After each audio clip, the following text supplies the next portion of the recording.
Quick, subscribe before the chairs disappear. No, seriously, look around. Imagine blinking and suddenly every plastic chair you've ever ignored just glitches out of existence. Gone. Vanished. Deleted from the timeline. Now here's the real question. What if the most common chair on Earth never existed at all? What if the monobloc chair, the cheap, white, stackable plastic throne of humanity, was never invented? You've sat on it 1,000 times without thinking. Weddings, street food stalls, classrooms, hospitals, waiting rooms, backyards, rooftops, roadside tea shops. You don't remember the first time you sat on one because it's always been there. That's the thing. This chair doesn't ask for attention. It doesn't try to be stylish. It just shows up everywhere and quietly holds society together. It's ugly, it's basic, it squeaks sometimes, and somehow it refuses to die. You can crack a leg, bend the back, chip half the seat off, and people will still sit on it like nothing happened. Broken? Sure. Useless? Never.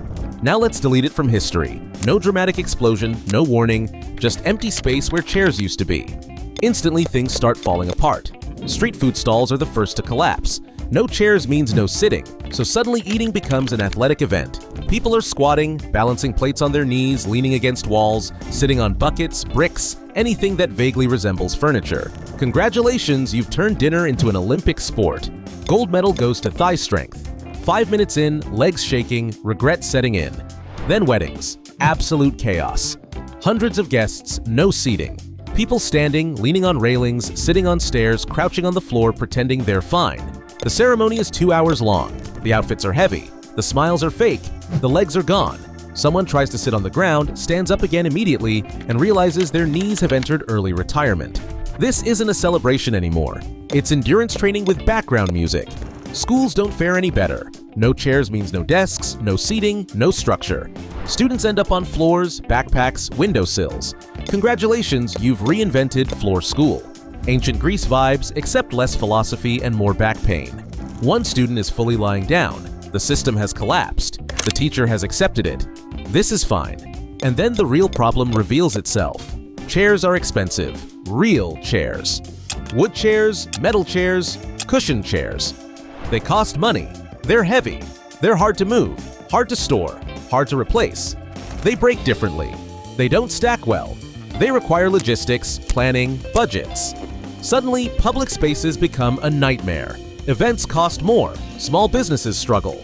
Temporary seating becomes permanent stress. The absence of this one stupid plastic chair exposes how fragile everyday systems actually are. And that's when you realize why the monobloc chair won. One mold, one pour. 1 million identical chairs. Cheap to make, light to carry, stackable to infinity.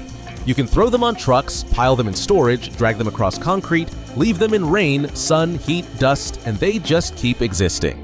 No assembly, no maintenance, no instructions. The design is brutally efficient. Not beautiful, just effective.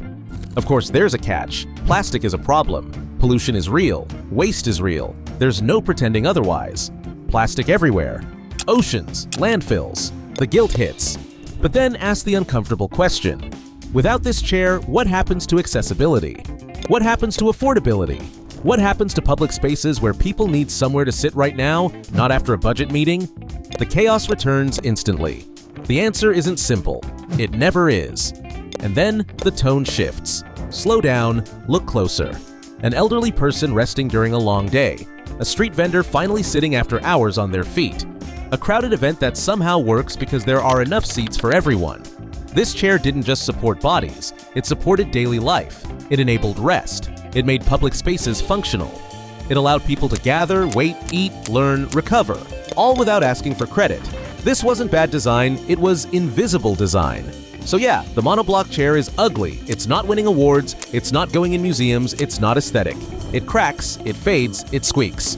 But perfect? No. Civilization saving? Honestly, yes. It solved a problem at a global scale with brutal simplicity.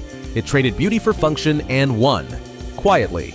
So that's all for today's video. I hope you enjoyed it. If so, make sure to drop a like, share this video, and subscribe to the channel for more amazing videos. See you in the next video.